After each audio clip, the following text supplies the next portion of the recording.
Here's the snowstorm. Taking pictures. It's a blizzard out here. It started about 1 o'clock. Well, it actually started snowing some before that, but I mean the main snow came around 1 o'clock.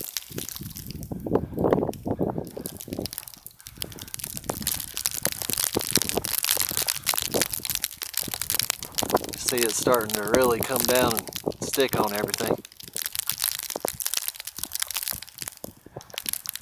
It immediately started sticking to the road. It's a icy type of snow. I was looking and saw that the temperature is actually 23 degrees out here. They're saying the main part of this snow will come around 7 o'clock, and we should get between 7 to 10 inches. We might even get a little bit more than that.